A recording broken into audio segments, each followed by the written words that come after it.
La Kabbale ne se cache plus dans les églises. La magie ne se cache plus dans les églises. Et voilà justement une boule de cristal qui apparaît dans le générique de cette émission. Et parlant de boule de cristal, le démon du zodiaque et la boule de cristal est ce qui influence ICC et les Castanou. Voilà. Le démon du zodiaque et de la boule de cristal est ce qui influence Castanou. Est-ce que vous le saviez? Incroyable. Très rapidement, dans le générique, une boule de cristal apparaît. La boule de cristal est associée à un démon de divination qui est derrière le zodiaque, qui est derrière l'astrologie.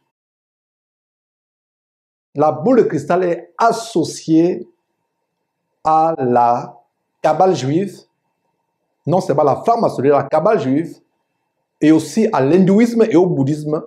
Tout cela est lié. La boule de cristal et de comment on s'en sert. Alors, moi, je vais vous montrer 3 modèles que j'ai.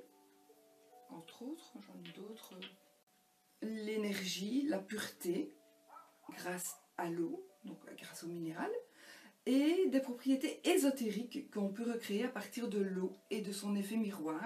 Donc l'effet réfléchissant que la boule apporte pour faire des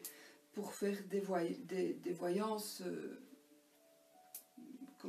comme la cristallomancie. Donc vous pouvez très bien faire ça avec un miroir ou avec un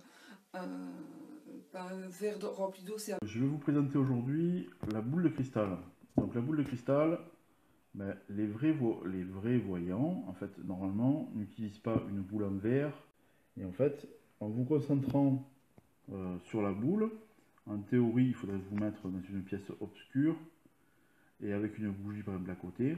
Donc en mettant la bougie, celle-ci va se refléter sur la boule. Et en fixant la boule, si vous mettez la photo de quelqu'un ou que vous vous concentrez sur une question, normalement, c'est pas évident. Moi, j'arrive pas à détonner, hein. Je vous le dis, je suis pas champion. J'ai pu apercevoir quelque chose, mais bon, c'est pas mon truc préféré. Mais bon, je le présente parce que pour le présenter, voilà. Une espèce de lueur blanchâtre, et qui va vous donner une réponse par rapport à une forme. Donc ça va vous faire comme quand vous fixez la lumière, une espèce de forme, et cette forme-là, ça vous donnera votre réponse. Il faudra interpréter la réponse par rapport à cette forme. Je vais vous parler des boules de cristal. Vous avez les boules en cristal de roche comme ceci. Donc je vous expliquerai comment on choisit une boule de cristal. Vous avez également les boules de cristal un peu plus communes en verre comme ceci. Toutes transparentes.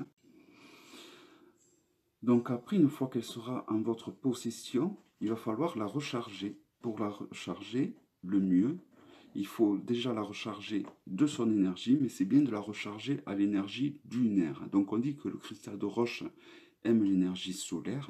Il a fallu quand même que je passe par la méditation pour pouvoir me servir convenablement de cette boule de cristal. Et alors après, j'ai trouvé un oracle très intéressant, l'oracle de l'arbre de vie.